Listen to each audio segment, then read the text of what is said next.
लोक खूप त्रास देतात. हे कलावंत नाही, बाहेर तर आमच्या जागेत तमाशा लावू नका, आमच्या विहिरीवर पाणी प्यायलं, आमच्या गावात तमाशा कशाला आणला, तमाशा काही चांगली गोष्ट आहे. त्यावेळेस वाटतंच काय घेणं जमतं. तमाशातली जी मुलं डान्सर म्हणतात आपण त्यांना, एकही मराठी मुलगा नाहीये. मराठी मुलांचे ग्रुप आहे, 10 मुलं. त्यांना एक विशेष रक्कम कबूल करायची, त्यांना वर्षाचं कॉन्ट्रॅक्ट करायचं. छत्तीसगड तिकडची मुलं येतात, ते डान्सर म्हणून काम करतात. तमाशात मराठी कुठं राहिले?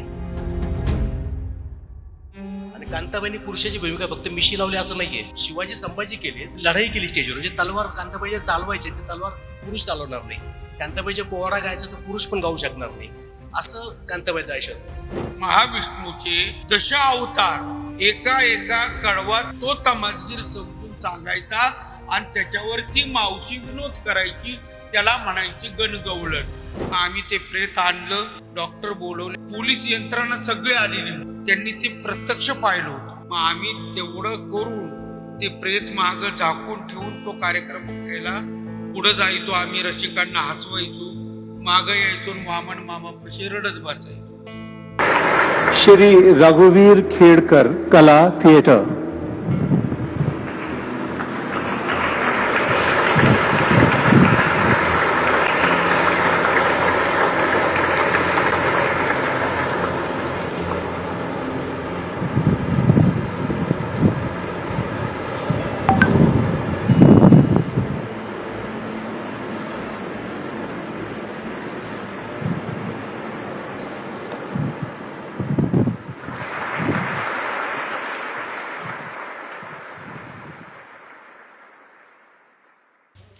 खरं तर प्राचीन मला सांगितलं होतं की मुलाखत करायची आहे, पण मला आपण नंतर सगळ्यांची प्रश्नोत्तर घेऊ. आणि आता या क्षणी मला क्लिक झालं की मला मुलाखत करायची आहे. पण हरकत नाही, कारण रघुभाऊच्या सोबत इतकी वर्ष राहिलो आणि आम्ही इतक्या मुलाखती केल्या, आकाशवाणी असतील, युट्यूबसाठी असतील, इतक्या की खूपच. आणि आता ही मुलाखत करता मला आईच्या एका मुलाखतीची आठवण आली की एकदा कांताबाई जे आहेत, मी आई म्हणायचो, आमचं आता आई दिलं होतं, आणि त्याही म्हणायचं की रघुनंतर माझा हा पुढचा दुसरा मुलगा आहे, असं नातं होतं. आम्ही आकाशवाणीला एका मुलाखतीला गेलो आणि तुला सुरुवात केली. आणि मग गेलं की म्हटलं आता आपण तुला आरोग्य करणार, म्हटलं आपला आवाजाव करणार आहे, तर आपण त्या भाषेत बोलतोय. आणि पहिला प्रश्न विचारला की आज मागे म्हणून बघताना काय वाटतं, तुमचं आयुष्याकडं कसं तुम्ही बघताय. त्याचं पाहिलं, तुला तर सगळं माहिती आहे, कशाला विचारतो म्हणजे. ती मुलाखत आकाशवाणी होती, बहुत असं नाही करू नका.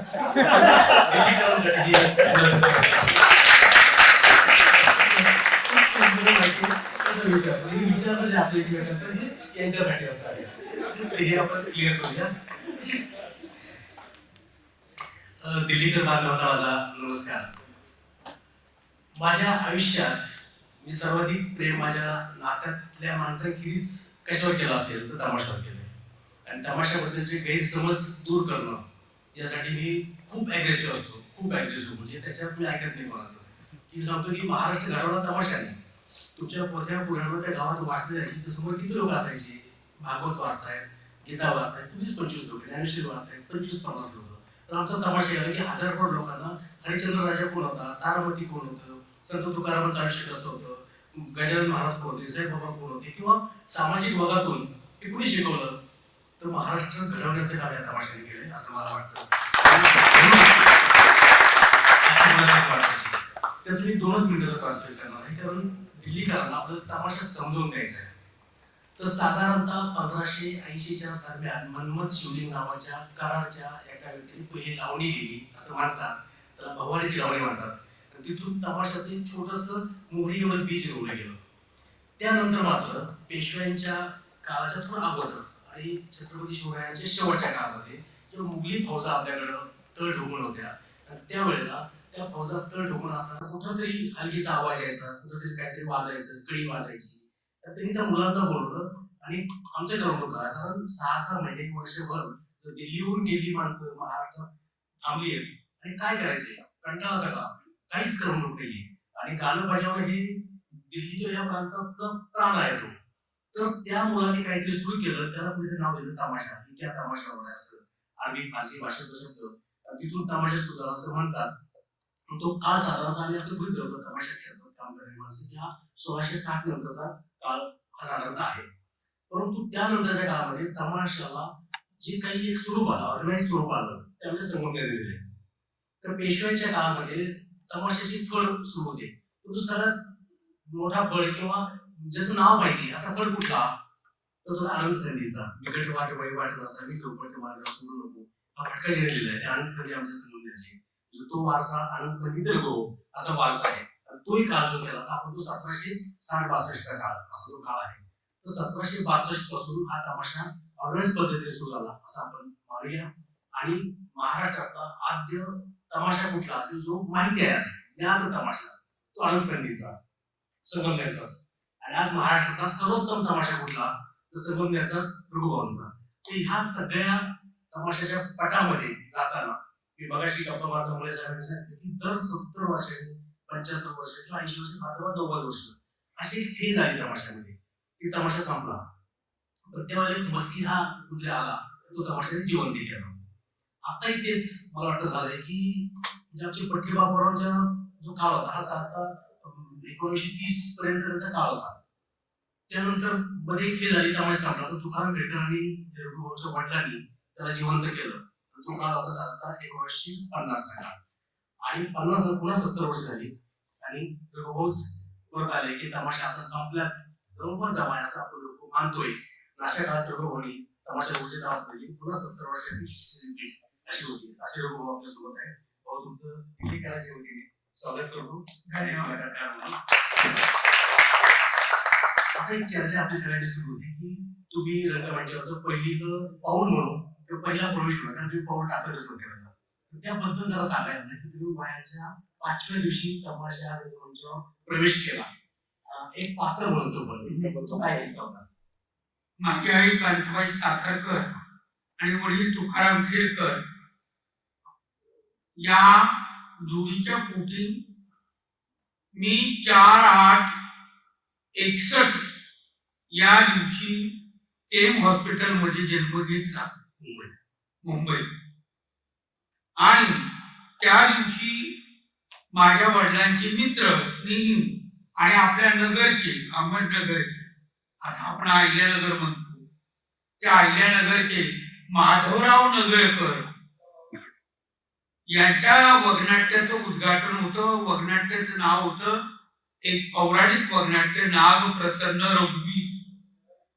त्या दिवशी सकाळी 6 वाजता माझा जन्म झाला. त्यानंतर 3 दिवसांनी मला आईला न्यू हनुमान थिएटर लालबाग या ठिकाणी आणण्यात आलं. आणि त्यावेळेस अशी प्रथा होती की जास्तीत जास्त 3 दिवस त्या महिलेने ते बाळांपण पाळायचं. 3ऱ्या दिवशी कंबर कसून स्टेजवर उभं राहायचं म्हणजे राहायचं. त्यात तिला माफी नसायची.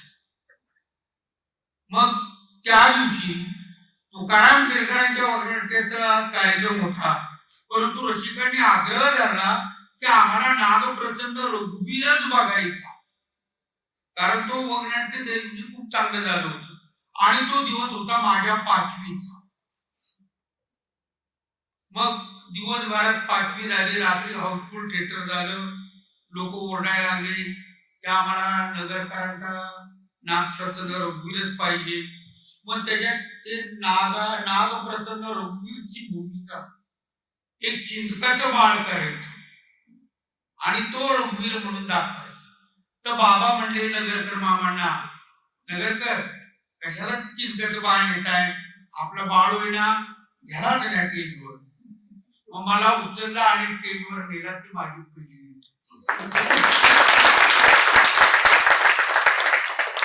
भाऊंचा प्रवास इथून सुरू झाला, परंतु खूप लवकर भाऊंच्या आईनं म्हणजे कांताबाईंना वैधव्य आलं आणि खेडकर 64 साली गेले. आणि त्यानंतर जो संघर्ष सुरू झाला, तर 64 ते 69 हा जो काळ होता, हा कांताबाईंच्या काय, खेडकर काय, यांची थोरली भगिनी बेबीताई काय, अलकाताई काय, धाकटी मंदाताई काय, हे सगळे खूप संघर्षाचे दिवस होते. परंतु 69 साली कांताबाईंनी तमाशा स्वतःचा फड सुरू केला. म्हणजे एकही इयत्ता न शिकलेली बाई त्यावेळेला स्वतःचा फड सुरू करते आणि तो तमाशा फड सुरू केला. आणि त्यानंतर त्या फडामध्ये भाऊंना उभं करण्याचं काम त्यांनी वयाच्या 9व्या वर्षी त्यांना स्टेजवर सोडायला सुरुवात केली की चल काहीतरी नमस्कार करूया प्रेक्षकांना वगैरे. तर भाऊ त्या काळाबद्दल सांगा, तो अनुभव कसा होता?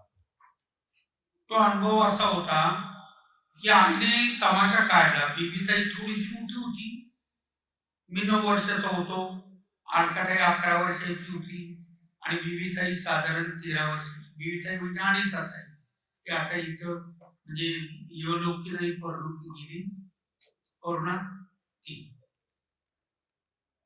तर मग आईला साथ दिली पाहिजे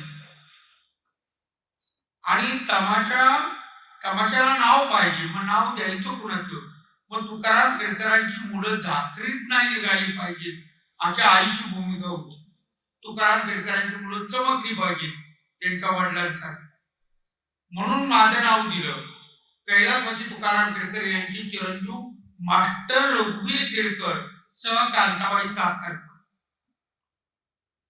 मी त्यावेळेस काहीतरी मला वाटतं पहिलीला असेल, पहिली दुसरी, कारण त्यावेळेस हा जोपर्यंत कानाला लागत नाही तोपर्यंत शाळेत घेतलं जात. आम्ही दरवर्षी जायचो, माझ्या हातीत पर्यंतच लागायचो, तो कानाला लागायचं. असं करत करत 8 वर्ष मी झाल्यावर मला शाळेत टाकलं आणि नेमका तमाशा निघाला. तमाशा निघाल्यावर आई म्हणली, रघु तुला यावं लागल. मग आम्ही सगळेच म्हणे भावंड विंचवरचं बिराणाचं पाठीशी घेऊन निघालो. मग पहिल्या दिवशी आईने मला टेजवर उभं केलं आणि त्यावेळेस विनोदाला, म्हणजे आजही विनोदाला सांदा म्हणतात. सांदा, तमाशातला सांदा जो सोंगड्याच्या तोंडी असतो, तो माझा पहिला विनोदाचा होता.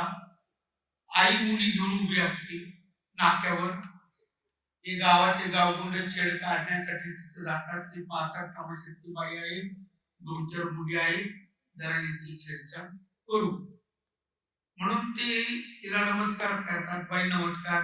आई नमस्कार करते. बाई हे कोण आहेत या मुली उभे?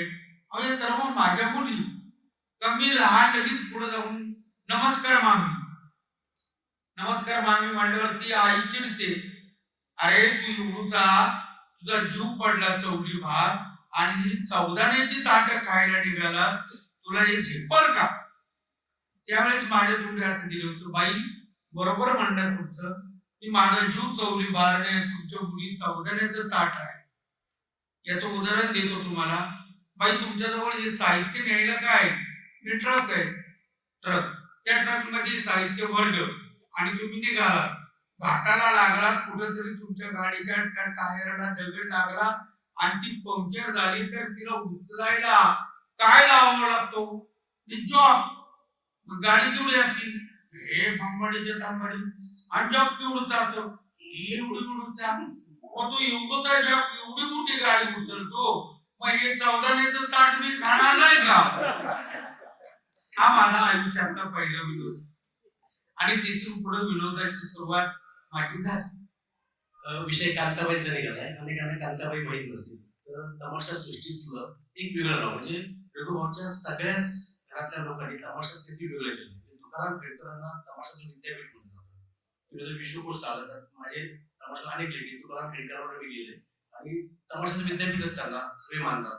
नंतर जे तमाशे आले ते बहुतेक 90% कलाकार हे तुकाराम खेडकरांच्या तमाशात काम करणारे कलाकार होते.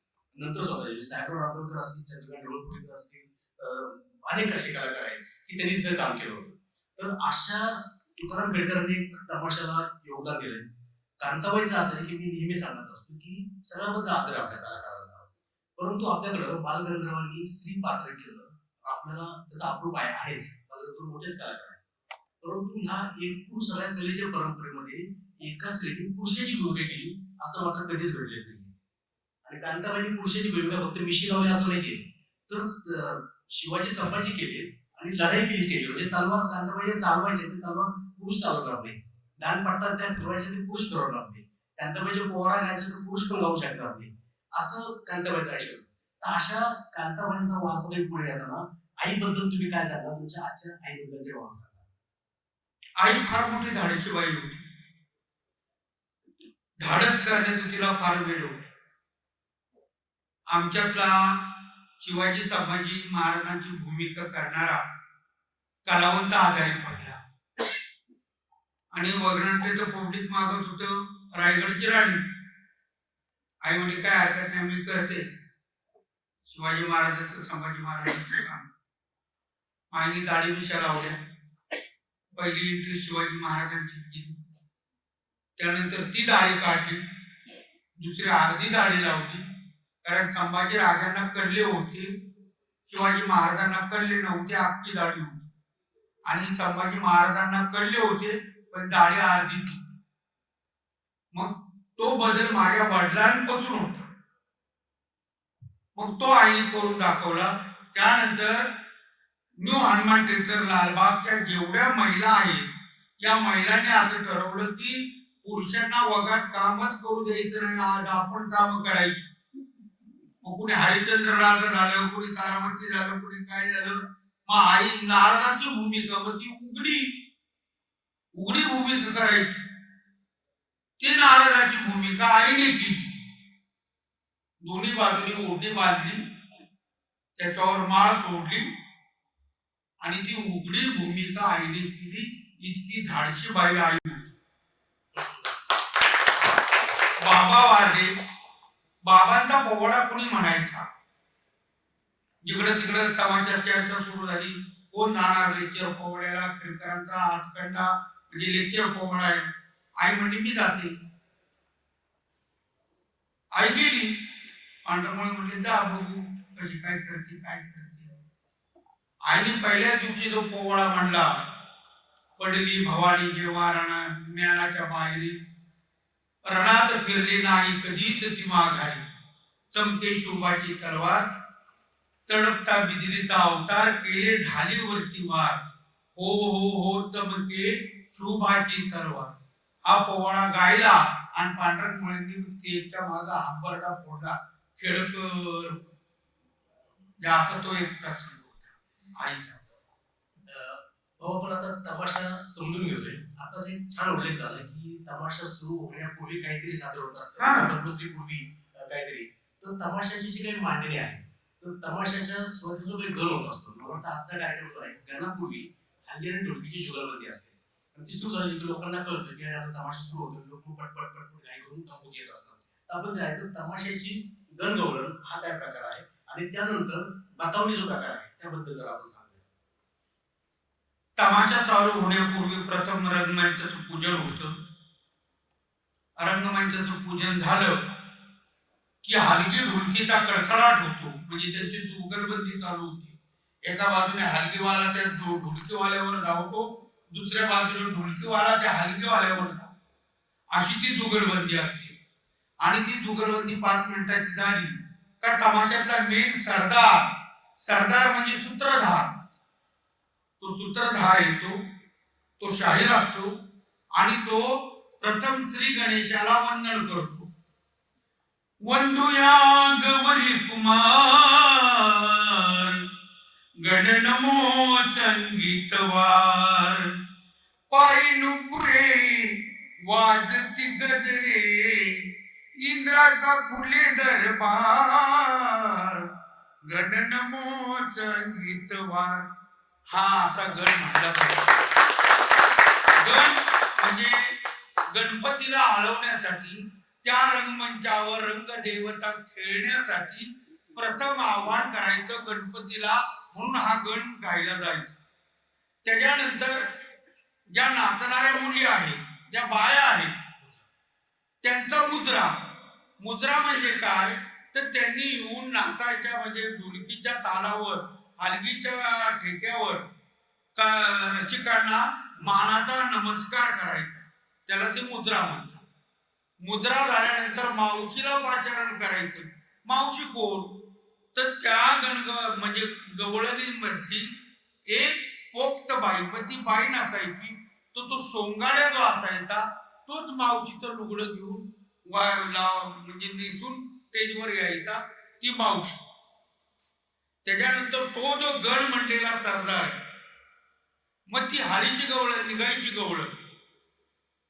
हाळील्या साऱ्या गोकुळी जमुनिया यमुनेच्या तीरी, अशी गवळण आहे. ती गवळण झाल्या तो कृष्ण आणि पेंड्या, ते दोघांची एंट्री होती. एंट्री होतात तर म्हणतात या आपल्या गोकुळच्या गवळणी दही दूध घेऊन जातात आणि त्या राक्षसांना देतात, ते राक्षस माजतात आणि पुन्हा आपल्याच गोकुळात येऊन म्हणजे आपल्या लोकांना मारतात. ते हे दूध आणि दही वगैरे तिकडं मथुरेला जाऊच द्यायचं नाही, त्यांचा रस्ता अडवायचा. मग रस्ता अडवल्यावर आता त्याचा पोशाख असायचा नेहरू शर्ट, गांधी टोपी, जॉकेट, गळ्यात मफलर आणि धोतर. मग ती मावशी म्हणायची, कोण रे बाबा तू आम्हाला अडवणारा? अगं मी कृष्ण. काय यार बात करताय? म्हणजे तो विनोद करायचा. कृष्ण तो म्हणला मी कृष्ण आहे. ही मावशी हिंदीत त्याला म्हणायची, काय यार बात करताय? आला धोतर पेटा घालून म्हणतो मी कृष्ण. कृष्ण असा होता का? कृष्ण कसा होता आम्हाला समजून सांग.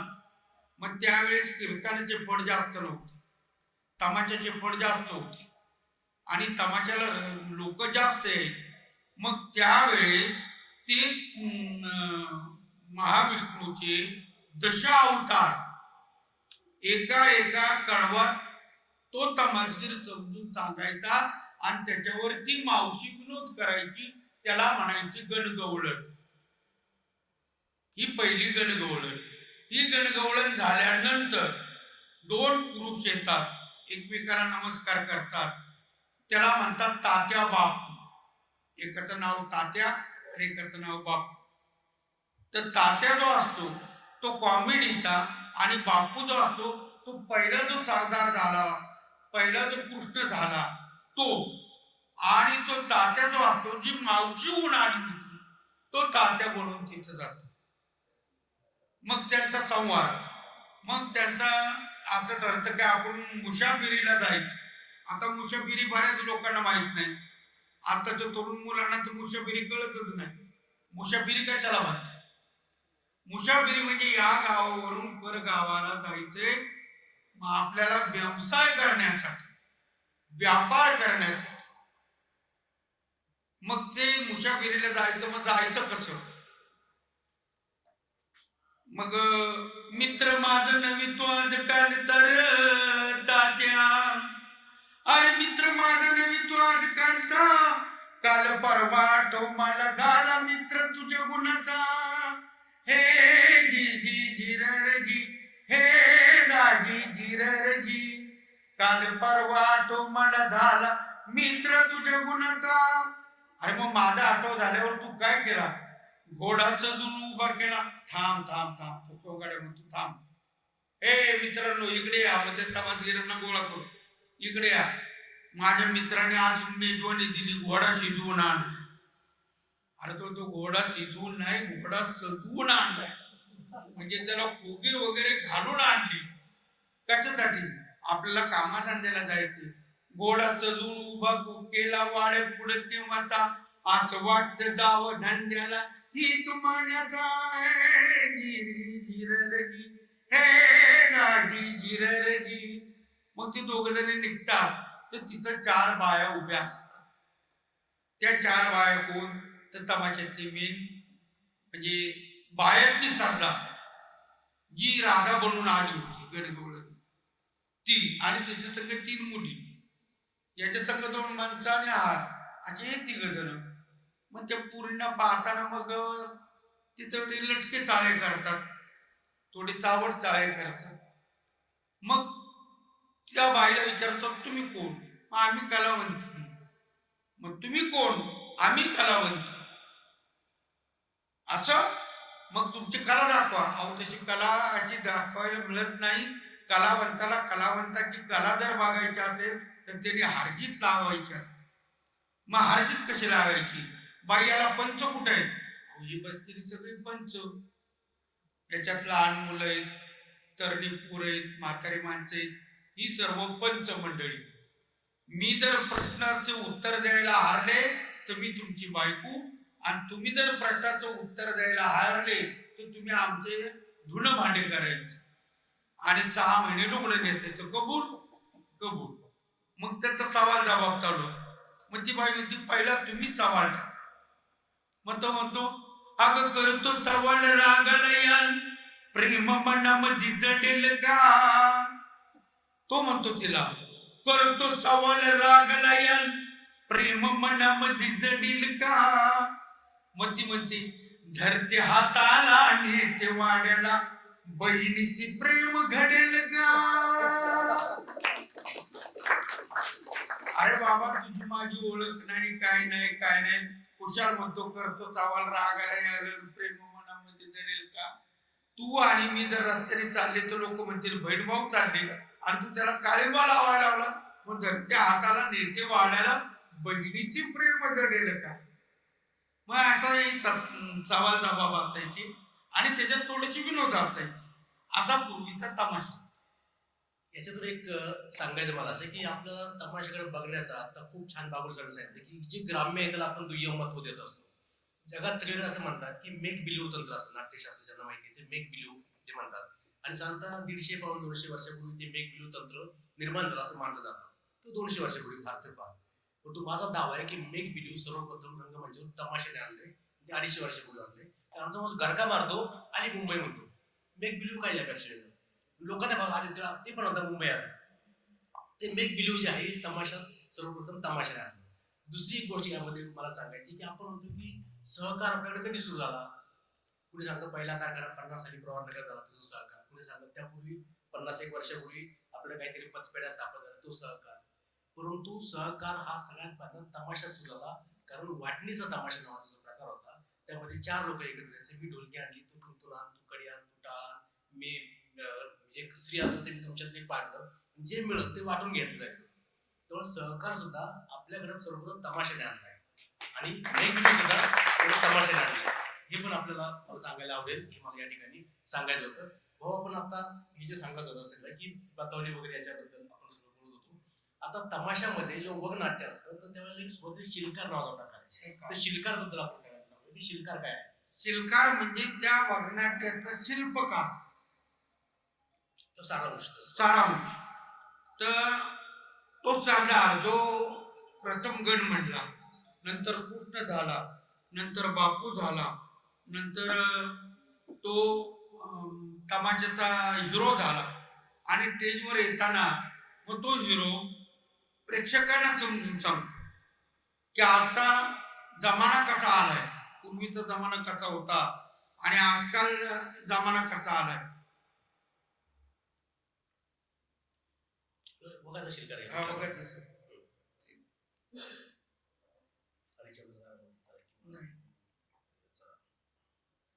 जगामध्ये राहिलं नाही काही जर्मनीचा भांड केलं सांगाई त्याच्यामध्ये जेवतात 12 भाई वरून काकीचे ग्लास पाणी पी मुलगा ओळखीना बघा जन्म देते आई दिरा संग भावताई जाई जगात पाप झालं नाही त्यामुळे वेळेवर पाऊस पडत नाही वरचा भगवान करील काही अशा पापाला पापाची झाड पिढणीला त्याच्या पिंडीला हात लावा. हासिल आता तमाशाला जे तमाशाचे सगळं विस्कळीतपणा असं मानतात त्यांना मला सांगायचं की तमाशाचे एक शास्त्र आहे त्याची एक बांधणी आहे. म्हणजे तमाशा सुरुवातीला गणपतीचं आवाहन केलं जातं तुम्ही हे करा आमच्या मदतीला आम्हाला चांगला आज खेळ करू द्या. त्यानंतर मुजरा जो आहे तर खरं तर मुजरा आला कधी ते पेशव्याच्या काळामध्ये पेशव्यांच्या समोर तमाशा व्हायचा त्यावेळेला त्यांना एक नमस्कार केला जायचा तो नृत्यातून नमस्कार त्यातून मुजरा तो त्यावेळेला राजा महाराजांनी इतकंच महत्व आजही प्रेक्षकांना आहे. जो भले 100 रुपये तिकीट काढून आलाय तर त्यालाही तो मुजरा आज केला जातो आणि मुजरा झाल्यावर मग तुमचं गण आपलं गवळण होते. त्यात भाऊने सांगितलं पण त्यात एक सांगते हळीची गवळण सुरुवातीला असते आणि शेवटी विनवण्याची गवळण असते. हळीची म्हणजे बाजारात चला असं एकमेकाला सांगतात की हळीच्या साऱ्या गोकुळी जमुनिया हळीच्या साऱ्या गोकुळी जमुनिया यमुनेच्या तीरी परवेगी जाऊ विसावा घेऊ बाजारच्या आळी दादू कवी आठव चंद्रावळी जमुनिया ईशीच्या जवळी. तर ही गवळण नंतर मग शेवटी विनवण्याची गवळण म्हणजे कृष्णाला विनंती करतात गवळण की आम्हाला जाऊ दे बाजारात आमचा रस्ता सोड आणि ती एक शेवटी गवळण होती आणि मग त्यामध्ये विनोद, आणि त्यानंतर मग तात्या बापू असतील, सांगा असेल, ह्या ह्याच्यात काही विनोद होतात. तर मगाशी आम्ही ज्या 8-10 लोक बसलो होतो, ते मला सगळ्यांना सांगायचं आहे की हे तमाशा लोकप्रिय का आहे. कारण भारतभरामध्ये आता 400 पेक्षा जास्त लोककला आहेत, पण कम्प्लीट फोक आर्ट नावाची कन्सेप्ट आहे. कम्प्लीट फोक आर्ट, नृत्य आहे, गायन आहे, संगीत आहे, प्रबोधन आहे, विनोद आहे, हे सगळं आहे. अशा किती, तर एका हाताच्या बॉर्डर बसलेल्या इतक्या, त्यामध्ये कधी काळी नौटंकी होती, ज्या संपली आहे. नौटंकी आता मुंबईत येते कधीतरी, पण ती खूपच वल्गर झाली. मी कॅमेऱ्यासमोर सांगायला मला तर काही वाटत नाही. दुसरं आहे यक्षगान, आज ते काही अंशी टिकून आहे कर्नाटकमधलं. त्यानंतर आहे जात्रा, ओरिसा, पश्चिम बंगाल आणि राजस्थानमध्ये पण त्याला आहे ते जात्रा. अशा मोजक्या आहे. परंतु या सगळ्यामध्ये पुन्हा तमाशा श्रेष्ठ का, तर तमाशाला तिकीट काढून लोक जातात. बाकी कलांना तिकीट काढून पुढे जात नाही, त्या ठिकाणी फक्त ते आयोजन केलं जात असतं. आणि तिकीट काढून का, तर इथं जसं हे सांगितलं की बहुतेकांनी पहिल्यांदा तमाशा गेलं मार खाल्लाय, जे आपण हे करतो सांगतो असं. याचं कारण ती कलेचं ओढ इतकी आहे की लोक 30-30, 40-40 किलोमीटर त्या काळात सायकलवर, बैलगाडीतून, ट्रॅक्टरमध्ये ते तमाशा बघायला जायचे आणि तो आनंद घ्यायचे. तर हे तमाशाचं महत्व की हे का, तर 364 दिवस आमचा खेड्यातला कष्टकरी शेतकरी राबराब राबतो आणि वर्षातला एक दिवस यात्रेचा, त्या 365 दिवशी गावात तमाशा येतो आणि त्या दिवशी तमाशा जातो. तमाशा अशी गोष्ट आहे की त्याला एक साक्षरता हवी असते. तुम्हाला चित्र काढायचं तर तुम्हाला काहीतरी साक्षरता लागते, इंग्रजी बोलायचं आहे तर त्याची साक्षरता लागते. तर तमाशा बघण्याची पण साक्षरता आहे.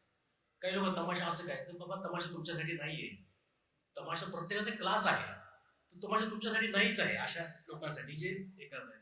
पण आमचा जो शेतकरी आहे की त्याला एक काहीतरी त्याच्या ग्रामीण मातीतलं, त्याच्या भाषेतलं, त्याला रुचेल असं विनोद पाहिजे असं. तो विनोद जो असा आहे की तो पिजेसारखा विनोद त्याला चालत नाही, त्याला अस्खलित असा एक ठणठणीत दणदणीत विनोद लागत असतो. आणि असा विनोद फक्त तमाशात होऊ शकतो, बाकी ठिकाणी होऊ शकत नाही. त्याच्या भाषेतले विनोद त्याला ऐकायला मिळतो. आणि त्या दिवशी त्याचे हात जे राबणारे असतात, शेतात कष्ट करणारे, ढेकळात फिरणारे हात टाळ्यांसाठी एकत्र येतात त्या दिवशी. असा एक दिवस वर्षातला त्याला मिळतो. आणि तमाशा त्याच्या आयुष्यामध्ये जी भूमिका बजावतो, ती मी कायम सांगत असतो की आपल्याकडं प्रेशर कुकरमध्ये आपण भात शिजवतो, त्याला एक शिटी असते. शिटी नसते तर काय झालं असतं, प्रेशर कुकर फुटून गेला असता, भात शिजला असता नसता, भाग वेगळा आहे. तर प्रेशर कुकर एक शिटी असते. तसं आपल्या आयुष्यामध्ये तमाशा प्रेशर कुकरच्या शिटीचं काम करतो. कारण तुमचं वर्षभराचे टेन्शन इतके असतात की आता मेंदू फुटतो की काय अशी अवस्था झाली असते. कर्जबाजारी असतो शेतकरी, कष्ट करून तो आपल्याला असतो. अशा वेळेला त्याला आनंद द्यायचं काम. तो एक दिवस ती शिट्टी अशी उकळी होती, ती शिट्टी वाजते, ती त्याच्या तोंडातूनही वाजते, तमाशाच्या रूपाने पण ती शिट्टी वाजते आणि तो मोकळा होतो पुढचे 364 दिवस कष्ट करण्यासाठी. असा हा आपला तमाशा आहे. तमाशा आता आपण थोडं शेवटाकडे वेळ आपल्याला कमी आहे. तुम्ही जी वग नाट्य केली त्यामध्ये तुम्ही कायम एक सामाजिक भान जपलंय. म्हणजे तुम्ही ऐतिहासिक केली, रजवाडी केली, पौराणिक केली आणि सामाजिक पण केली. पण तुम्हाला एक सांगायचं की सामाजिक मध्ये भावनेचे प्रयोग केले. मला अनेक जण विचारतात आपल्या तमाशातले की पद्मासाठी काय करावं लागतं. त्यांना असं वाटतं की मी इतके वर्ष काम केलं जे पद्म होईल असं नाही. तुम्ही त्यात वेगळं काय केलं आणि भावनेची वेगळं काय केलंय. तर ज्या वेळेला नागपूरला अक्कू यादव नावाचा गुंडाने हायड्रोस घातला आणि त्याला स्त्रियांनी मारून टाकलं, ठेचून मारलं, असं ते घडल्यानंतर 15-20 दिवसानंतर भाऊच्या तमाशात तो स्टेजवर आला होता.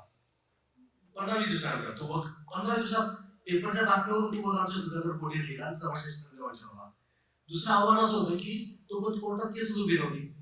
अक्कू यादवचा शेवट काय झाला, म्हणजे त्या केसचा शेवट काय झाला हा प्रश्न आहे. तर आपल्या सुधाकरनी तो शेवट इतका छान केला आणि तो वर्क स्टेज इतका गाजला. म्हणजे मी माझ्या आयुष्यात जेवढे वर्क बघितले, त्यामुळे आमचा आज बबलू नाही, आमचा भाचा, आमचा विनोद अवसरीकर, त्यांनी जी धमाल आणली होती त्या वर्गामध्ये, आमचे नारायणराजे यादव जे करायचे. तर हा अक्कू यादवचा उभं काढून भाऊंनी तमाशामधल्या वाईट प्रवृत्तीवर कसं स्त्रियांनी मात केली हे सांगायचा प्रयत्न केला. आणि केवळ महिनाभरात स्त्रिया समृद्ध व्हाव्या हा त्याच्या मागचा हेतू. त्याबद्दल मी विचारतो. त्यानंतर राजीव गांधी गेल्यानंतर भाऊने ठरवलं की आपण त्याच्यावर वगनाट्य करायचे, त्यांच्या हत्याकांडावर. त्याला चॅलेंज किती असावेत, तर पहिलं चॅलेंज आमच्या तमाशातल्या कोणालाच हिंदी बोलता येत नाही. भाऊचा अनेक चॅनलला मुलाखती झाल्या, पण ती हिंदी ऐकलं तर नाव नाही घ्यायचं, पण आपल्याला ती हिंदी वेगळीच हिंदी असते. तर ते प्रश्न होता कोण बोलणार. बरं चला हिंदी आपण बोलू थोडंसं, राजीव गांधी बोलायचे नसतं. परंतु राजीव गांधी इतका देखणं पुरुष कुठून आणायचा, तर गोरा माणूस आणि तमाशातला कलाकार हे सूत्र काही कधी जमत नसतं. माणूस हे जमत नसतं. सगळं पाहिलं पण तो कोणताच कलाकार राजीव गांधी कुठला चांगला दिसत नव्हता. मग काय करायचं? तर भाऊची धाकटी बहीण मंदाताई ती म्हणली मी करते. कांताबाईचा वारसा होताच, सगळ्यांनी कुशी बोलवल्या करायच्या. आमच्या मंदाताईने त्यात राजीव गांधी केला. मंदाताईची हाईट जे मी तमाशा बघितलाय, मंदाताईच्या माहिती या पुस्तकात फोटो आहेत मंदाताईचे. त्याला कळेल की ती हाईट गोरा पान दिसणं ते राजीव गांधी केला. आणि आता राजीव गांधी झाला, हिंदी बोलत झालं, आता तमाशा हेलिकॉप्टर आला. बरोबर प्रयोग किती करावे? तर हेलिकॉप्टर तयार केलं. रंगमंचाच्या मध्यभागी ज्यांनी तमाशा बघितलाय, मोठा तंबूचा पोल असतो, सेंट्रल पोल असतो, तिथपासून तार बांधली चांगली आणि ती तार स्टेजवर काढली. हेलिकॉप्टर त्या तारेपासून तिकडे यायचं आणि मग ते उतरले असं दाखवून जायचं आणि तो मग पुढे सादर व्हायचा. आता युवक नाट्यामध्ये बाउंड दाखवायचा, परत चॅलेंज. दुसरं कृत्रिम झिकझिक लाईट केलं चालणार नाही. आमच्या मंडळात त्यांनी काय केलं की छातीवर एक पत्रा बांधून त्याच्यावर सगळे ते स्फोटक बांधले, आपटवार वगैरे बांधले त्याच्यावर आणि त्याचा स्फोट दाखवायचा. आणि ते स्फोट झाला की स्पंजचे तुकडे जे रंगात पडले ते प्रेक्षकात गेले पाहिजे. ब्लास्ट झालं की जे काय मास जे आहे ते उडायला पाहिजे. हा तिथला प्रयोग त्याच्यामध्ये केला. आणि असे वेगवेगळे प्रयोग करताना त्याची किंमत पात्र लावणं खूप मोठी चूक लागली. की मालेगावची यात्रा प्रसंगी आपल्या राजीव गांधीच्या याच्यात की तुम्ही तशी हेलिकॉप्टर पहाटे तोडून टाकलं त्या दिवशी, तर त्या दिवशी जे घडलंय ते आपण एकदा सांगा. मालेगावच्या यात्रेचा आमचा कार्यक्रम होता. नांदेड जिल्ह्यात घोडे माळेगाव नावाचं गाव आहे. तिथं घोड्यांची यात्रा भरती, म्हणजे सर्व जनावर तिथं विक्रीला येतात. आणि तमाशे जवळजवळ 6-7 तमाशे, 2-4 चरकशी आणि जागरण गोंधळाचे फळ असतात जवळजवळ 100. 10 सिनेमाचे थिएटर पण असतात, 10 सिनेमाचे थिएटर असतात आणि झुले पाळणे असतात. हे जवळ 30-40 असतात. एवढी मोठी ती यात्रा. तर ते यात्रेत राजीव गांधी हत्याकांडाचं आमचं वगनाट्य लागलं. आणि त्याच दिवशी पुण्याच्या कुलकर्णी नावाच्या पेंटरनी सर्व साहित्य म्हणजे हेलिकॉप्टर, राजूबाई कदमचा वाडा, पुन्हा नानासाहेब पत्रे सरकार, नानासाहेबांचा वाडाचा पार, होडी, इंग्रजांना मारलेल्या पत्र्या, वगनाट्याचं साहित्य भरून ट्रक आला. आणि ते हेलिकॉप्टर स्टेजवर उतरवलं प्रेक्षकांना दिवसा बघायला मिळावं म्हणून. तर त्याच्यात आमचे वामन मामा नावाचे कलावंत तेच प्रथम जाऊन बसले त्या हेलिकॉप्टर. आणि रात्री कार्यक्रम चालू असताना आपटबाराच्या पेटीचा स्फोट झाला. तो कसा झाला? तो स्फोट असा झाला की जो माझा भाचा बबलू 5-6 वर्षाचा असेल, तर 5-1 वर्षाचा असेल, त्यांनी पाहिलं की या पेटीत आपटबार आहे. आणि कलाकार सगळे आम्ही स्टेजवर गेलो. मग तो पेटी बशी गेला. त्यांनी 5-6 आपटबार काढले. 200 आपटबार पेटीत होते. त्याच्यात ते 5-6 काढले. ते झाकणाचं वर घेतलं आणि सोडून दिलं. तसं ते झाकण पडलं, तसं स्फोट झाल्यावर हा उडाला. हा रावटीवर जाऊन पडला, आमच्या रावटीवर हा बबलू. आणि तो जो पत्रा जो उडाला, तिथे वामनराव असे कसे उभे असे ते वामनराव शेकत उभे होते. जानेवारी महिन्याची थंडी. तो इथं जे लागला ते दोन्ही मेंदू खाली पडले. तर एक मेंदू जो मोठा मेंदू होता तो जागेवर मुद्दा असं करायचा.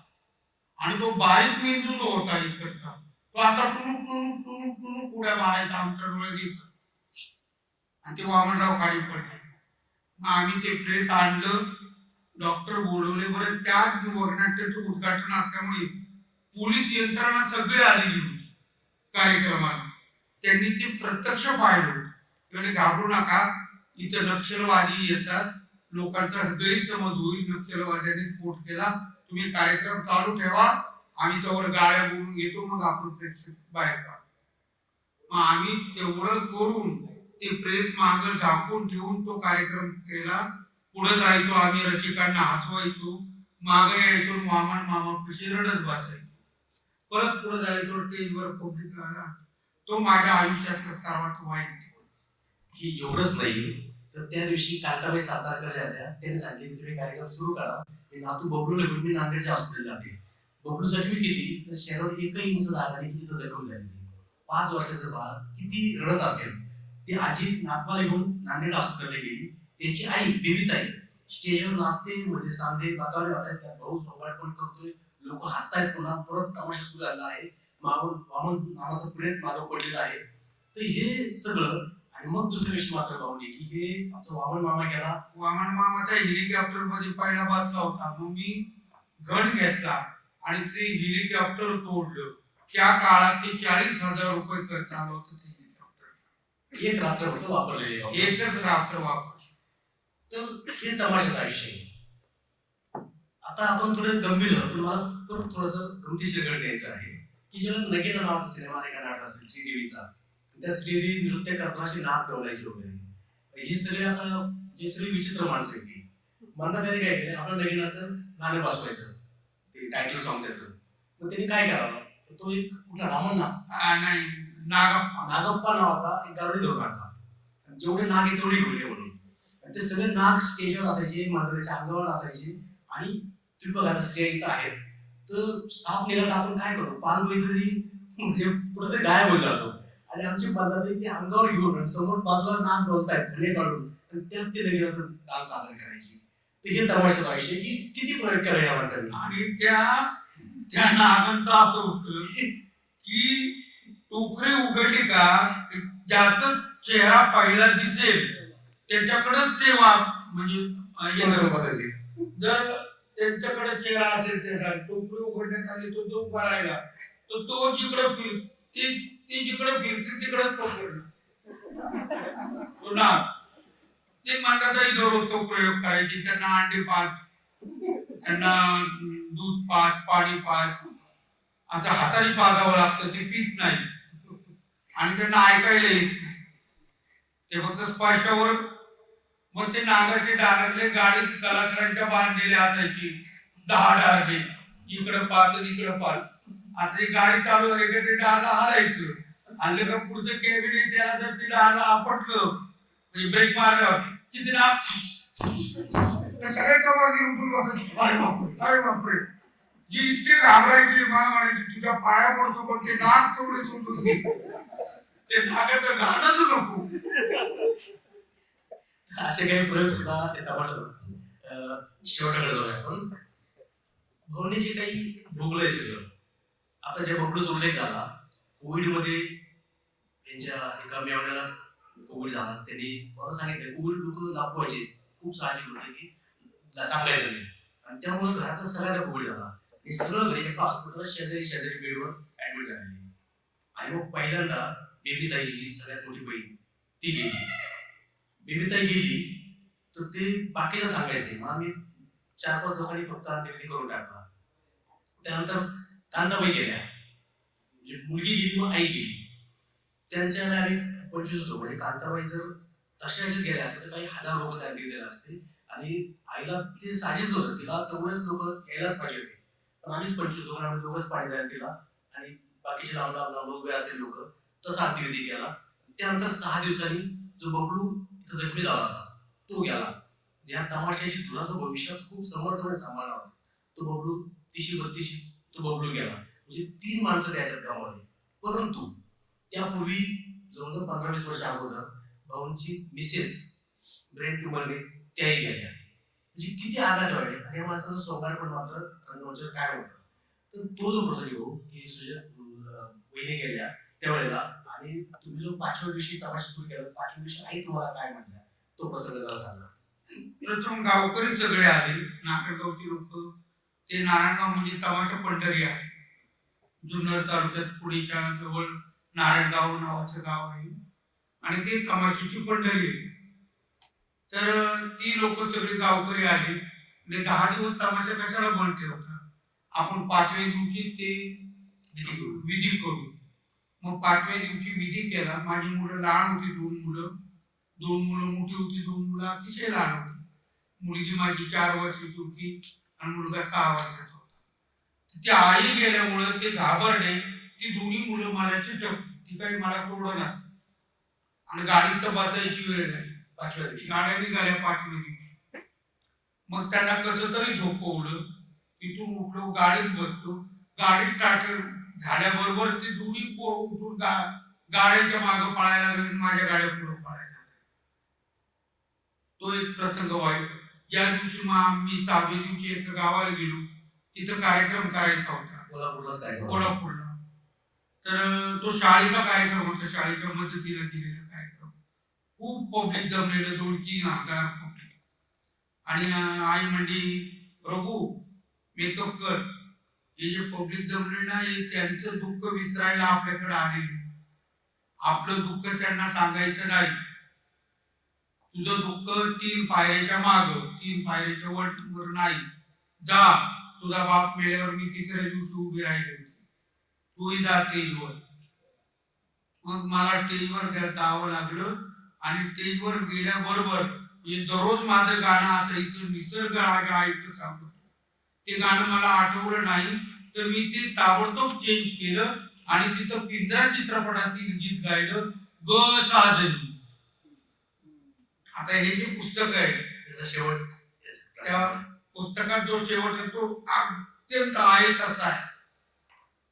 त्या दिवशी भाऊ ग साजने म्हणत होते, त्यांच्या बाजूला एक नर्तकी नाचायची, ती नाचत होती, वाजवर वाजवत होते, भाऊ गात होते, पण सगळं स्टेज रडत होतं.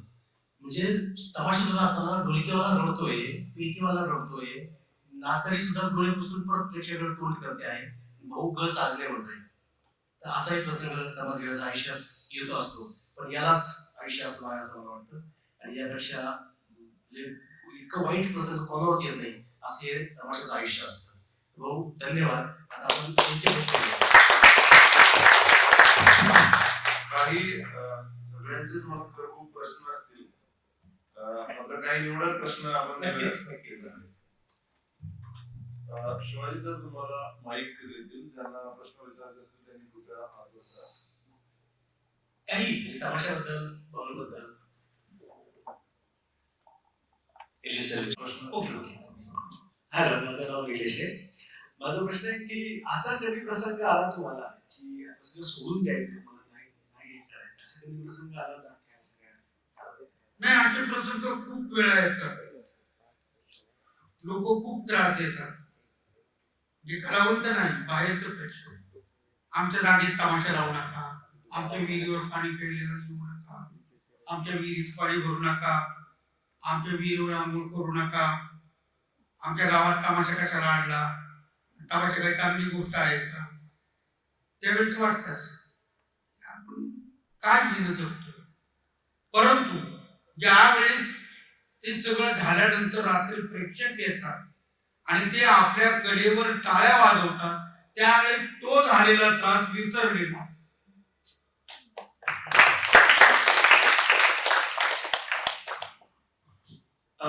रघु, तुमचं खरं तर अभिनंदन. खूप खूप इतका मोठा मानाचा पुरस्कार तुम्हाला मिळाला आणि आम्ही सगळे नशीबवान आहोत की दिल्लीमध्ये तुमचं स्वागत करण्याची संधी आम्हाला मिळते. माझा प्रश्न असा आहे तुम्हाला की मला सर बोलताना, संतोष सर बोलताना त्यांनी उल्लेख केला की 70-80 वर्षाच्या नंतर असा एक काळ येतो, त्यानंतर पिढी बदलते किंवा तमाशा लयास चाललाय असं आपल्याला वाटतं. त्यांनी कांताबाईंचा उल्लेख केला, तिथं ती संधी आली. तो काळ असा होता तेव्हा तमाशा संपत होता, नंतर तो वारायला, नंतर तुमच्या वेळी तमाशा संपण्यासाठी काहीतरी कारण लागत असते. म्हणजे ती संपत जाते असं तुम्हाला जेव्हा वाटतं तेव्हा काहीतरी कारण नक्की असेल. सो कांताबाईंच्या काळात नेमकं कारण काय होतं तमाशा संपत जात असताना, तेव्हा पुन्हा उभा राहिला तो, आणि तुमच्या काळात म्हणजे सरांनी जो उल्लेख केला तुमचा, सो तेव्हा हे दोन्ही प्रसंग ऐकायला आवडेल आम्हाला मनापासून. थँक्यू. आईच्या काळात म्हणजे आईचा काळ जो होता, तुम्ही जो तमाशा सांगितला मागाशी तुम्हाला, तो काळ होता.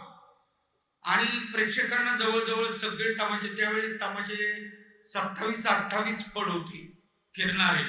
आता तंबूचे फड, आता फड राहिले फक्त 8 तंबूवाले फड. तर प्रेक्षकांना ते आता नको झालं होतं आणि सिनेमाचा काळ आला होता. हेमा मालिनी, धर्मेंद्र यांचा काळ आला होता, अमिताभ बच्चन, रेखा, आणि त्यामुळे लोक तिकडं आकर्षित होत होते. अशा वेळेस आई वयस्कर झालेली होती आणि प्रेक्षक पुन्हा वळतील का नाही ही भीती मनात निर्माण झाली होती सर्व तमाशाची.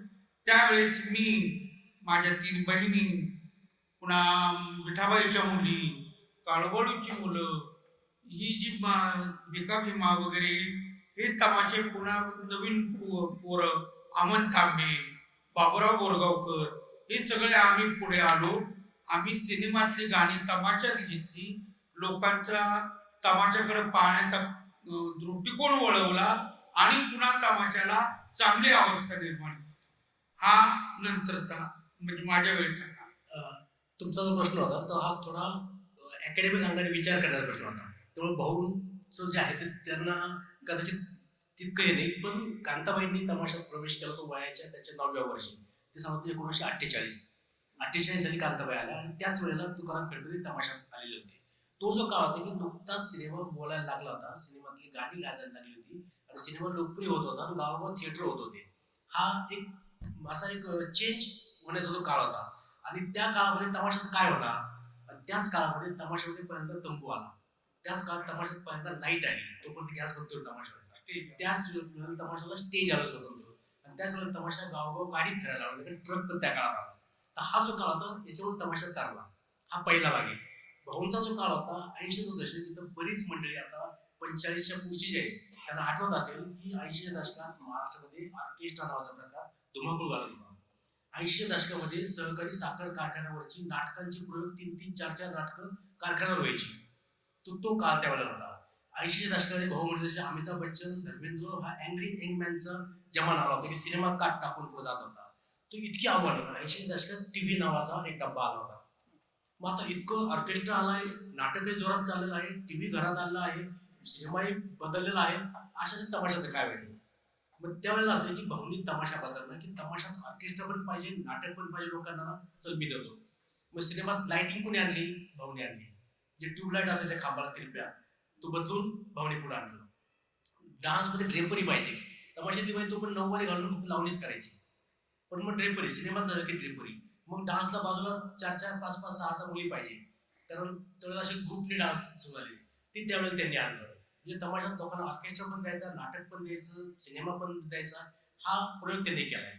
आणि तमाशा ही प्रेक्षक शरण कला आहे. इथं कलेसाठी कला नाहीये, ही पोटासाठी कला आहे. हे लक्षात घेत नाही आपण. आपण तमाशा बदलला, काय तमाशा चालला, याला काय खरंय का? बाबा तमाशा तू जगवणार आहे का? यांना प्रेक्षकाने काय पाहिजे तेच द्यावं लागतंय. आणि तमाशा प्रत्येक काळात बदललाय. माझं याच्यावर उत्तर असतं की पूर्वी संगीत नाटक व्हायचं, त्यात 25-25 पदं असायचे बालगंधर्वांच्या काळात, भास्करराव गोखलेच्या काळामध्ये. आज आहे का ते? नाही. नाटक बदललं ना, तुम्ही स्वीकारलंय. पूर्वीच्या ब्लॅक अँड व्हाईट सिनेमा, त्याच्यात काय होतंय, फुलाला फुल भिडलं की झालं, प्रेम झालं. आता हे झालं, आता तुम्ही ते स्वीकारता की आता जे त्यातली वल्गर सीन असतील किंवा हे, मग सिनेमा बदलला, तुम्ही स्वीकारला ना, मग स्वीकारला. मग तमाशाने काय घोडे मारलं? त्यामुळे काळानुसार तमाशा बदलत जातो आणि बदलला. पोटासाठी, ती कलेसाठी कला नाही, ती पोटासाठी कला आहे आणि ही प्रेक्षक शरण कला आहे. तर प्रेक्षकांना काय हवंय ते देत असतात. हे त्याचं उत्तर माझ्याकडे मी देतो. सर माझा एक प्रश्न आहे. सर जसं आता तुम्ही सांगितलं की संगीत आलं, थिएटर्स आले, हे सगळे आले, यांच्या सगळ्यांच्या अकादमी सुरू झाल्या, तिथे लोकांना ट्रेनिंग द्यायला झालं, स्किल करायला झालं. तुम्ही तमाशाबद्दल असं कधी विचार केला नाही की आपण एखादी अकॅडमी सुरू करायला पाहिजे आणि लोकांना ट्रेन करायला पाहिजे आणि जास्तीत जास्त लोक याच्यामध्ये आणायला? त्याचं उत्तर मी तुम्हाला सांगतो की दरवर्षी महाराष्ट्र शासन तमाशा प्रशिक्षण शिबिर घेत असतं. परंतु ते शिबिर काय असतं की पुण्या मुंबईतल्या मुलींना थोडंसं त्या जवळपास जाणारं शिकायचं म्हणून. पण तमाशाचं ट्रेनिंग हा प्रकार कधीच नव्हता. तमाशा ही मुळात जी कला आहे ती उपजत कला बऱ्यापैकी आहे. त्यातलं कोणीच ट्रेनिंग घेतलं की असं त्यात नसतं. ते असं त्या उपजत कलेमुळे काय होतं की तमाशात यायचं तर आता काळ असा आहे की लोकांना जायचं, तमाशात काम करतो ते लोकांना जरा नको वाटतं, ते असा एक काळ आहे. त्यामुळे तमाशात जी लोक येतात ती थोडीशी ग्रामीण भागातली, गावकोसा बाहेरची असतील, काही अशीच लोक येतात. त्यामुळं याचं ट्रेनिंग देऊन कोणी तमाशात तयार होईल असं नाही होते. ती दुर्दैवाने तसं होत नाही. ती माझी पण इच्छा आहे की तमाशाचं ट्रेनिंग असलं पाहिजे, त्यात लोक आले पाहिजे. हो, परंतु आता उदाहरण देतो. आता खूप चांगला प्रश्न तुमचा. याच्या अनुषंगाने आपल्या महाराष्ट्रात काय मराठी भाषेसाठी, मराठी यांच्यासाठी असं आपण म्हणतो, परंतु मराठी माणसांना तमाशा जगावा असं किती वाटतं? हा जो प्रश्न मला विचारला तर मी सांगेल की आज आमच्या भाऊच्या तमाशामध्ये गेली 35 वर्ष चहाचं एक दुकान असतं. कुठल्याही मराठी मुलाने जर चहाचं दुकान टाकलं असेल, रोज त्याला 300 कप चहा तिथे किमान विकला जातो, किमान तिथं त्याचे पैसे मिळाले असते. पण आजपर्यंत तमाशा चहाचं दुकान टाकलं कुठल्याही महाराष्ट्रात तरुण मुलांनी. आमचा युपीचा भाई आहे, काय नाव त्याचं, हिंगा भाई आहे ना, 35 वर्ष तमाशात चहाचं चालू. त्यानंतर तमाशात बिगारी नावाचा प्रकार आहे. तो बिगारी असतो ना की तंबू लावायचा, रात्री पडदेवर खाली करायचे, हे जे काम असते बिगारी काम, स्टेज पण रात्री डान्स असताना एखादं कैची ढिली झाली की ती खालून ठोकायची, हे काम करायला 35-40 बिगारी लागतात तमाशात. आमच्या महाराष्ट्रात एकाही मुलाला वाटत नाही त्यांनी तमाशात बिगारीवर काम करावं. आणि एखादा गेला असतं त्याला 10वे असतात, 13वे असतात, बस्ते बांधलेले असतात, मेवण्याच्या कोणाचं लग्न असतं, त्याचा साखरपुडा असतो, तर तो कायम दांड्या मारतो. आज आमच्या भाऊकडे 35 उत्तर प्रदेशची मुलं बिगारी काम करतात. त्यांच्याकडे कोणाला 10व्या जावं लागत नाही, 13व्या जावं लागत नाही, लग्न बसते काहीच नसतं, इथे झालं. मग येतो नृत्यांगना. कधी कधी महाराष्ट्रातल्या अतिशय गाजलेल्या नृत्यांगना तमाशात होत्या. म्हणजे आमचे मधुताई कांबीकरांपासून अनेकांनी काम केलं. आता तमाशात जायला मुलगी नाही म्हणते. आता मला उल्लेख नाही काय, पण पारधी समाजातल्या, आदिवासी समाजातल्या मुलींना आणावं लागतं, त्यांना मराठीच येत नाही. वगनाट्य तर संपलेलं आहे, त्या फक्त नृत्याचं काम करतात. जे काही गाणं चालतं नाचायचं, त्यांनाही काही शब्द कळतात की माहित नाही. पण तमाशात मुली पण नाही, ह्या सगळ्या अमराठी, ज्यांची मातृभाषा आपली शुद्ध मराठी नाही, आदिवासीची ती भाषा असेल, पारधी समाजाची काही वेगळी भाषा असेल, त्या मुली येतात, तिथेही मराठी संपलेलं आहे. तमाशातली जी मुलं, डान्सर म्हणतात आपण त्यांना, एकही मराठी मुलगा नाहीये. अमराठी मुलांची ग्रुप आहे, 10 मुलं. त्यांना एक विशेष रक्कम कबूल करायची, त्यांना वर्षाचं कॉन्ट्रॅक्ट करायचं. त्या तमाशा चालतो हा 225 दिवस. छत्तीसगड तिकडची मुलं येतात, ते डान्सर म्हणून काम करतात. तमाशात मराठी कुठं राहिली? खूप शौकांचे काही हे प्रशिक्षण वगैरे गोष्टी करतात, हे काहीच राहिली आहे. तमाशात फक्त रघुभाऊ, त्याचं कुटुंब, थोडीशी मराठी माणसं 10-5, आणि तो मराठीमुळे लोकांना ही छत्तीसगड, UPची बाई आहे, हे सगळे आता पुढे नेत आहेत. हे कटू सत्य आहे. हॅलो केळकर सर, माझा सर्वप्रथम आपलं अभिनंदन. आपल्याला पद्मश्री पुरस्कार मिळतोय उद्या. आपलं योगदान या तमाशा क्षेत्रातलं फार मोठं आहे. आम्ही या महाराष्ट्र सदनामध्ये तुम्ही वर खाली म्हणजे पहिला माळा आणि खाली ग्राउंड फ्लोअरला बघाल तर त्या कलेच्या अनुषंगाने जेवढे तुम्हाला ती पेंटिंग लावलेल्या दिसतील, बालगंधर्वांपासून सगळे दशावतार वगैरे सगळ्या गोष्टी दिसतील. त्यामुळे ॲज अ शासन म्हणून आम्ही बऱ्याचशा गोष्टी करत असतो. पण मला एक स्पेसिफिक प्रश्न असा विचारायचा आहे, तुम्ही आता जो बोलला त्यालाच धरून, की जसं लावणीसाठी अनेक वाद्यवृंदांमध्ये स्वतःहून अगदी चांगल्या घरातल्या मुली स्वतःहून येतात, तसं ते तमाशामध्ये होताना दिसत नाही. तर त्या अनुषंगाने तुमच्या मार्गदर्शनाखाली आता हे म्हणाले अकॅडमी किंवा काय सुरू करण्याचं किंवा अजून काही जिल्हा पातळीवर काही गोष्टी करता येतील का? आणि ही जी कला आहे, कारण एकेकाळी मराठी चित्रपटसृष्टी सर्व तमाशा प्रधान चित्रपटाने चालत होती आणि गल्लीच्या गल्ली जमा करत होती आणि त्यामध्ये ती प्रसिद्ध झाली. तर तसं आपल्याकडे डोक्यात आहे का? नाही, तसं तमाशाची शिबिरं चालू आहे आणि शिबिरातून काही नवीन मुलं, काही कलावंतांची मुलं ही तमाशा सृष्टीत येत आहेत. परंतु मुलींचा प्रश्न गंभीर आहे. मुळात समाजात मुलीच कमी राहिलेली, मुलांची संख्या वाढलेली आहे, मुलींची संख्या कमी झालेली आहे. आणि त्यातून तमाशात यायचं त्यांना ते का जड वाटतं, तर दररोज आंघोळीला नदीवर जावं लागतं, विहिरीवर जावं लागतं, ओढ्याला जावं लागतं, गाडीत बसायचं, गाडीत झोपायचं, सर्व मिळतील ते कालवण केलेलं खायचं, सर्व मिळते भाकरी खायच्या, उन्हाताणात, थंडी वाऱ्यात, पावसात तमाशात 7 महिने राहायचं, घरचं तोंड बघायचं नाही.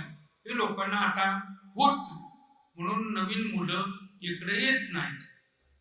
आणि तुमचं दुसरं होतं की तमाशाचे सिनेमे निघाले, गेले, तमाशावर अजूनपर्यंत तमाशापट आलेला नाही महाराष्ट्रात. हे खूप जबाबदारीने कॅमेऱ्यासमोर माझं विधान आहे.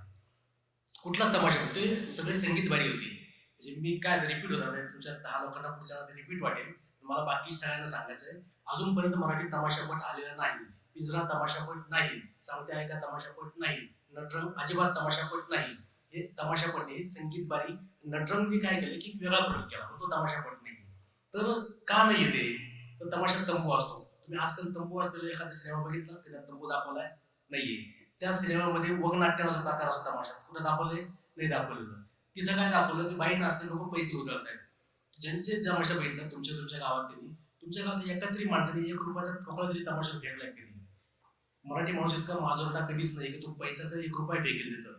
हे सिनेमात फक्त बघतो आपण. हे कुठं होतं? तर संगीतबारी, जे चौफुल्ला वगैरे होतं ना, तर त्या ठिकाणी की एक बाई नाचते, 10-5 लोक बसतात आणि ते पैसे फेकतात, दररोज ज्यादा करतात. कारण ते पैसे मुळात कुठल्या तरी इझी मनी असतात, ते फेकतात. आमच्या ग्रामीण भागातील शेतकरी असं रुपया फेकील, कारण बहुतेकांनी पहिल्या तमाशा कानात वर करून पाहिलाय, फुकट पाहिलाय, ते पैसे कधी फेकायचे, तिकिटालाच पैसे नाही, ते फेकायला कडून पैसे. त्यामुळं हे तुम्ही बघितलं ना, तर हा तमाशा पट नाहीये, तर संगीत बारी दाखवली त्यांनी. म्हणजे शांताराम बापूंपासून अनेकांनी अनंत मानेंनी जे पाप केलं त्याला आपण तमाशा म्हणतो, पाप शब्द वापरतोय, खूप जबाबदारीने बोलतोय मी, तर त्याला आपण तमाशा पट नव्हता. तमाशात नटरंगचा विषय येतोय, त्यात जो तृतीय पुरुष दाखवला कुर्ता नाही घातलेला, तमाशात कुणी बघितलं आजपर्यंत आहे का असं तमाशात पात्र? छत्रपती शिवाजी महाराजांपासून रघुभाऊच्या तमाशा हे पात्र तमाशात कधीच नव्हतं, तमाशात नाहीये. हे काल्पनिक पात्र आहे. आमच्या गणपतराव दादांनी, ते माझे खूप चांगले स्नेही होते, त्यांनी ते शोभलं, त्यांनी केलं, तमाशात दाखवलं ते. आणि नटरंग त्याचा तो सिनेमाच काढला. नटरंगला संगीताला 100 पैकी 100 मार्क आहे, प्रत्येकाच्या ऍक्टिंगला 100 पैकी 100 मार्क आहे, पण या संकल्पनेला 0 मार्क आहे, कारण ते पात्रच तमाशात नाहीये. तसं पात्र तमाशात कधीच नव्हतं. कोणतं होतं? मावशी. मावशी पात्र असं आहे की ते सगळ्यात कुरूप दिसणारा माणूस मावशी असतो, तो फाटकं बनेन घालतो, तोंडाला पावडर थापतो, मिशी असते तशीच, त्याचे जे सगळे केस काय विस्कटलेले काय असतात, तो मावशी असतो. तो असा झब्बा कुर्ता, ती गोंड्याची टोपी घालून उलटत नाचत नाही, तो खूप रांगड्या भाषेत बोलत असतो आणि तो नाचतही नाही कधी. त्यामुळं तमाशापट अजून मराठीत आलेलं नाहीये, हे आज या निमित्त लक्षात घ्या. तुम्ही जे जे पाहिलंय ते तमाशापट नाही, हे पण लक्षात घ्या. असं तृतीयपंथी दिसणारं पात्र तमाशात कधीच नव्हतं, आजही नाहीये, हे पण लक्षात घ्या. आज इथून जाताना तुम्ही काय घेऊन जा, हे सगळं बघितलं काल्पनिक होतं, ते बघितलं ती संगीतवारी होती, आणि रघुभाऊ करतात तो तमाशा आहे. याच्यात कधीही मराठी माणसाने असे पैसे स्टेजवर फेकले, उधळले, असं कधी झालेलं नाहीये. तेवढी मराठी भाषा सुसंस्कृत अजून आहे, हे मला सांगायचं आहे.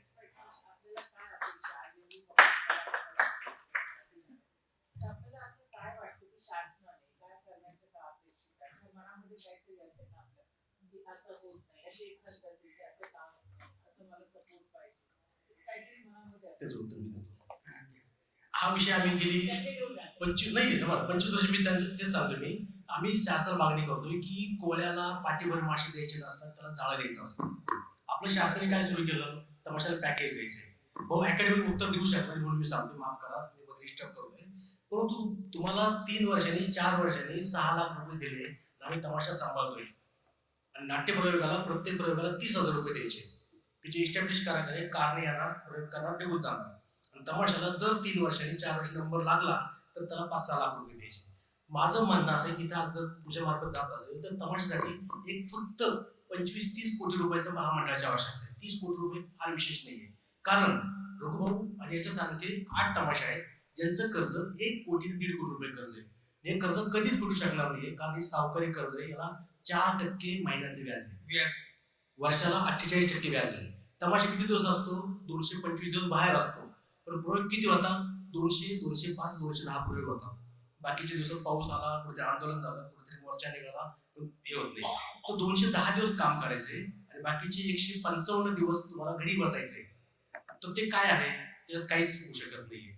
त्यामुळे तमाशासाठी पॅकेज केलं. यांचं कर्ज जे नॅशनल बँकेला सांगितलं की तुम्हाला आम्ही 10% कर्ज देतो. यांनी दर सोमवारी जिथं असेल तिथल्या एखाद्या बँकेत ते हप्ता भरायचा, अन्यथा परवानगी नाही. तर तमाशगिरी सावकाराचं कर्ज इतकं प्रामाणिकपणे गेली 50 वर्ष फेडतोय. सरकारचं तर फेडणार आहे, कारण ते शासनाच्या काळजाचे आहेत, तर ते फेडणार आहे. सरकार यासाठी एक महामंडळ करणं आणि फक्त 30 कोटी रुपये लागणार आहे. कारण यांचं कर्ज महाराष्ट्रात 135 तमाशाकडे, 135 पैकी 8 फड तंबूचे आहेत, जे 225 दिवस बाहेर असतात. बाकी फड 40 दिवस ते 60 दिवस कार्यक्रम करतात. त्यांचं थोडं मोठं कर्ज असेल, यांना एक कर्ज दिलं आणि हे फेडायचं तुम्हाला. त्याची मुदत आहे, दर सोमवारी किंवा दर मंगळवारी तुमच्या जवळच्या बँकेत ते भरायचे आहेत, नाही तर पुढची परवानगी नाही. इतकं साधन केलं, संपतो विषय. या अनेकदा निवेदन पाठवले, मी अनेक मेल केले, माझ्या लॅपटॉप गच्च भरला तमाशाच्या प्रश्नांनी. आणि उद्याही तुम्हाला सांगा की अमित भाई शाळांचं डिनर आहे, त्यासाठी मी पत्र घेऊन आलो. मी कुठेही गेलं तर काही ते द्यायचं असतं, ते करणार आहे तिथं. दुसरी गोष्ट अजून मला सांगायचं, तमाशाला 10% ठिकाणी अपवाद सोडला तर आपलेच मराठी पोलीस इतका त्रास देतात की पैसे घ्यायचे, नंतर आमची माणसं फुकट सोडायचे, आणि तमाशात धिंगाण झाला तर कोणीच पाहायचं नाही. लोक काय म्हणतात, तमाशामुळे आपल्या गावात धिंगाण होतं. हो गावात, तुमच्या गावात 2 राजकीय पक्ष आहेत, त्यांची भांडणं आहेत, त्यांना व्यासपीठ तमाशात मिळत आहे, ते तिथं भांडणं करतात. तमाशगीर सांगतात तुम्ही भांडणं म्हणून, तर त्या ठिकाणी यांना कुठलंच संरक्षण मिळत नाही तमाशासाठी. तर तमाशाच्या ह्याच्यात, आणि मला खूप खेदाने सांगावं लागतं, घोडे मालेगावच्या यात्रेमध्ये एक प्रशासकीय अधिकारी खूप मोठ्या हुद्द्यावरचा एक फडत जात होता आणि 20,000 रुपये घेत होता. प्रशासकीय अधिकारी, पोलीस नाही. हे किती साली आलं? 2007-8 साल असेल. त्यावेळेला मी पाहिलेली गोष्ट आहे ती. तर तुम्हाला मराठी माणसाला जर प्रेम नसेल, जर प्रशासनातला अधिकारी 20,000 रुपये गोळा करतोय, पोलीस तिथं 10-5,000 रुपये घेतोय, म्हणजे मी 15 वर्षापर्यंतचा वर्ष हिशोब काढला होता, त्यावेळेला यांना 3 लाख रुपये वर्षाला पोलिसांना वाटावं लागत होते तमाशाच्या ह्याच्यावर. तर हे शास्त्र फक्त करावे, तमाशाला पैसे माहित ना भाऊ, इतकं जबर गुन्हा दाखवले. तर हे जरी केलं ना तर पुरेसं आहे. पण हे प्रश्न खूप आहे तमाशाचे वेगवेगळे, ते भाऊ नाही सांगू शकणार, तुमची अपेक्षा होती भाऊ ते बोलणार पण त्याच्या तोंडून. हे मी सांगतो, कारण मी वर्षातले 15 दिवस तमाशात राहून येत असतो, फिरतो, त्यांच्या गाडीत बसतो, जात असतो. आणि फील्डवर जाणारा महाराष्ट्रातला मी एकमेव अभ्यासक आहे त्यांना. बाकी सगळे पुण्यात मुंबईत बसून विद्यापीठात व्याख्यान देणार आहेत. तर त्यामुळे माझी तळमळ, मी खूप ॲग्रेसिव्हली बोलतो असल्याविषयी आणि कॅमेऱ्यासमोर बोलतोय मी. तर हे मला सांगायचं आहे. त्यामुळं तमाशासाठी एखादं महामंडळ असावं आणि पोलीस आणि प्रशासनाने त्यांना एक 1 विंडो परवानगी द्यायची. वर्षभर तुम्हाला तमाशा करायचा आहे, करा तुम्ही त्याचा तमाशा, तुमचं शेड्यूल आम्हाला देत जा, परवानगी दिली. आणि पोलिसांनी लाच मागू नये हे मी सांगतोय. आणि ते आता ती रक्कम 5 लाखाच्या पुढे गेली वर्षाला, एका तमाशाला 5 लाख रुपये वर्ष वाटतात. जी सर तुमचं मी आभार मानतो की तुम्ही एवढ्या परखडतेनं जे सांगितलंय ते गरजेचं आहे आणि सहसा या गोष्टी कुणीही बोलत नाहीये आणि ही सत्यता आहे, ती आपण ऍक्सेप्ट केली पाहिजे.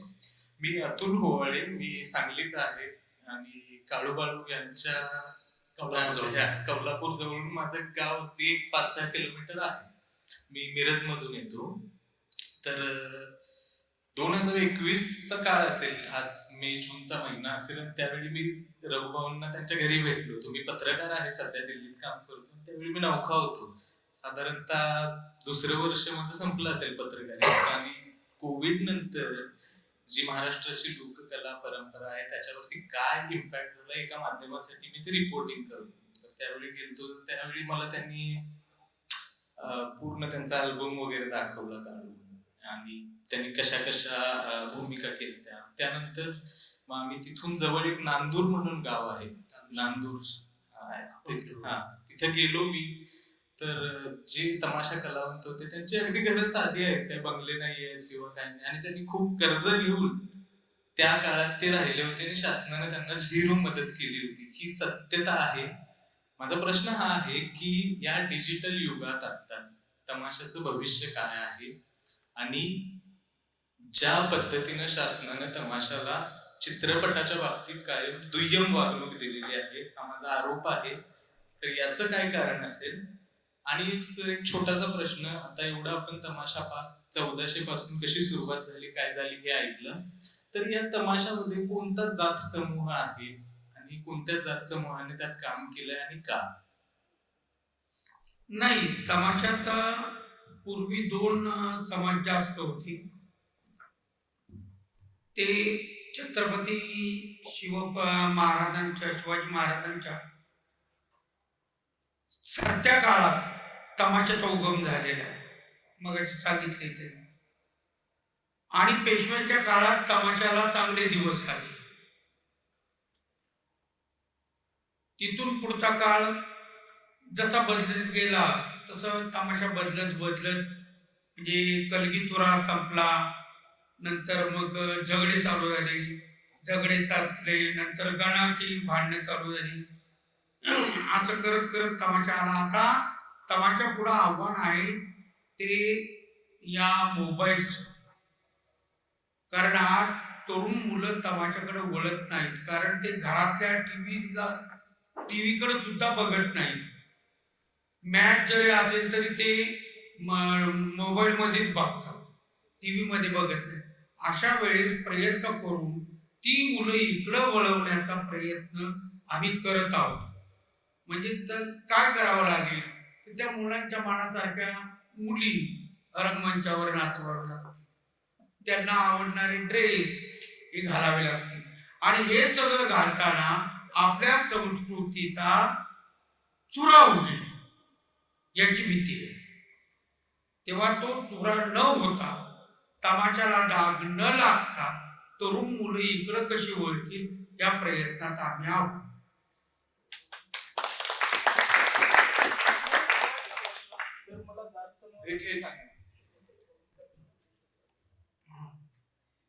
त्याच्यात असं आहे की डवरी, कोलाठी हे दलित समाजातला, आपण ज्याला महार, मातंग हे समाज, आणि डान्स करणाऱ्या मुली ज्या आहेत भातू कोलाटे भातू कोलाटे समाज असतो त्यातल्या हे होत्या. पण आता ही होते असे आज आता तसं नाही राहिलं. आता काहीच राहिलं नाही कारण आता कुठून लोक येतात. पण जे पूर्वी होतं की आपण ज्याला हरिजन महार होतो असा समाज होता, भातू कोलाटे होता, मातंग समाज होता आणि गोंधळी डवरी म्हणजे गोंधळी समाज. हा जो समाज हे मुख्य 4-5 समाज पूर्वी होते आणि आता मात्र सगळे समाज आहेत. कांताबाई झाल्या, रघुभाऊ झाले. आता याच्यानंतर पुढची पिढी तुमची या कलेची जोपासना करणार आहे का? किंवा त्यांचं कसं नियोजन आहे? आता माझा मुलगा त्रिराज उर्फ मोहित हा आलेला आहे. माझी भाची म्हणजे मोठी जी बहीण आहे बीबीताई वारलेली, तिची मुलगी आहे बीबी पूजा. आणि त्यातून तो जो वारला त्याची बायको म्हणजे अमृता ही सुद्धा आहे.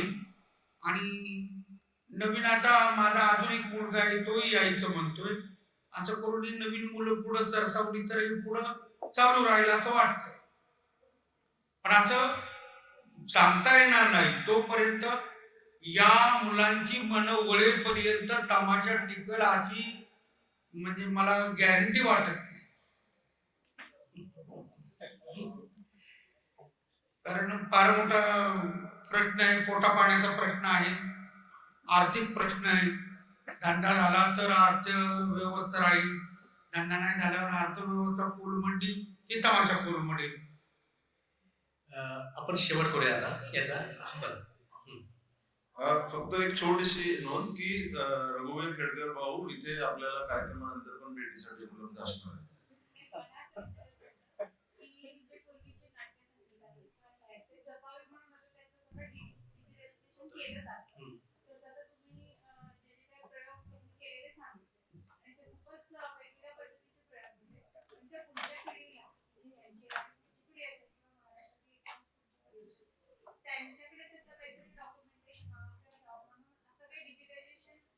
नाही झालं दुर्दैवानं तसं. तुमचं खूप चांगली कल्पना पण ते होऊ शकलं. याचं कारण असं आहे की याबद्दलची अनास्था सगळ्या पातळीवर आहे.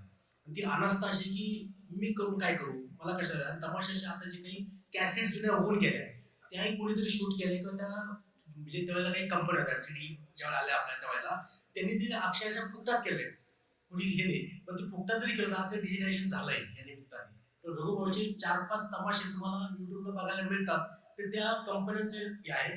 भले तरी मोफत शूट करून घेतले, यांना काही त्याचं रॉयल्टी वगैरे काही दिलेलं नसेल, पण तेवढं झालं तेवढंच आहे जुन्या काळातलं. आणि आता नवीन तसं काही होत नाहीये. आणि आता ते जपण्यासाठी जो तमाशा साधा व्हायला पाहिजे तो होत नाहीये. आता तो खूप मॉडर्न तमाशा होतो. त्यात आता ऑर्केस्ट्रा सारखे डान्स वगैरे वक्त संपलाय. म्हणजे गेल्या 8 वर्षामध्ये एकही नाट्य सादर झालेलं नाहीये कोविड पासून आतापर्यंत. हे मी खूप वेळा सांगतो पण आपल्याला तसं काहीच वाटत नाही. लोकनाट्याची एवढी मोठी परंपरा 8 वर्षात एकही लोकनाट्य रंगमंच सादर झालेलं नाहीये, नवीन घेणं गेलेलं नाहीये आणि सादरही झालेलं नाहीये. हे पण